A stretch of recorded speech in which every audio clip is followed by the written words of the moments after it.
Thank you everyone for being here today on such short notice. We're here actually to celebrate the signing of a bill this morning, super important. The bill is the Broadband Bond Act, as we like to call it. It's a technical bill, but a technical bill that is super important. So to lay fiber, the fiber actually takes, I think it's about 15, 20 years to pay off the actual cost of the fiber, to lay the fiber. So if you have to pay for all of that in just a few years or upfront, it's not cost effective. You have to pass all that cost off to the consumers, and it makes for a non-competitive service. We needed this particular piece of legislation to support community broadband. Why, of course? Because we have a situation in New York State where the broadband services have a monopoly in effect, and they can charge what they want, and they can provide service to the areas where they exclusively make a profit. We have gotten to a day and age where broadband must be a public service because it makes the difference between whether or not people can fully attend school, whether people can fully attend meetings, whether people can participate in public service, for example, particularly people who have disabilities or parents with children who cannot participate in any public service if they do not have the ability to participate from home. Of course, it makes it very difficult to participate if you are in a rural area and you don't have access to affordable broadband.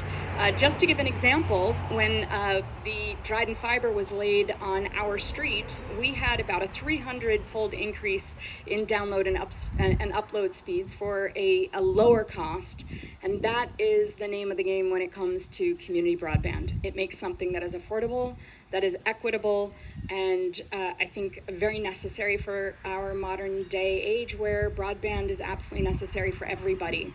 So this bill is the foundation of community broadband across the state, and I'm very, very excited that the governor signed it today. A huge shout out and thank you to her and to Senator May, who carried the bill in the Senate, who could not be with us here today, but also very excited that we were able to get this bill done. So thank you everyone for being here, and I have invited two of the stalwart founders and drivers of Dryden Fiber, which is one of the first community broadbands in New York State. And I'm going to pass it off to Dan Lamb and Jason Leifer, whoever would like to speak for a few words. Well, thank you, Anna, and thanks for carrying the bill along with Senator May, and thanks Governor Hochul for signing it. So what this does for us is actually puts us on a more even footing with private services. Up until this part, financing for community broadband was actually at a disadvantage for municipalities and for companies like Spectrum or even some of the smaller ones. So now what we can do is actually raise the capital more quickly to actually effectively compete with private providers and break that monopoly, which has existed in upstate New York and all the rural areas for decades. This project started out of sort of negotiations with Spectrum back in 2018 when we were trying to get them to build out their cable network to all the rural towns more effectively, and they refused to do so. And despite all the money being given to private industry over the past 20, 30 years to expand broadband and service all across the United States and upstate New York, and private industry just hasn't done the job. So we're stepping in and trying to do that, and we hope that our example is going to help this service grow across Tompkins County and across all of upstate New York. So thank you.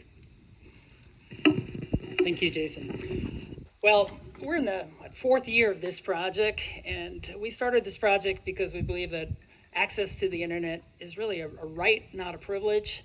And whether you can get that information and access should not depend on where you live. So this is indeed an equity issue, as Assemblymember Kelles just indicated. You really can't have municipal projects without bonding. It's just they go together. And we are at a huge disadvantage not being able to roll out this project with that essential public financing instrument. And so we're really lucky in this town to be represented by an assembly member who gets this stuff and has spent the time to learn what our needs are, and has taken that message back to Albany and advocated just fearlessly for us, and then got this legislation to the governor's desk. And we're thankful to the governor, too, for seeing the benefit of this program. So this is a big day for Dryden, another step forward for Dryden Fiber, a project that will benefit all the residents of Dryden, and a big step forward for all the people who are working on this. So we're grateful to you, Anna, and to the governor, and to your colleagues. Thank you very much. And so just for the technical piece of this, to make sure that everybody understands, when fiber is laid, if a community can bond out the cost so that the cost is spread out over the life of the lines, it will actually create affordable broadband. And that is what is allowing the community to provide a service and not just private enterprises. So this really will create an option for community members. And I say that because I want other municipalities to recognize that this ability is out there, and Dryden is proving that it's possible. So this is a huge win. Very, very excited. And thank you everyone for the support and for being here today. Thank you so much.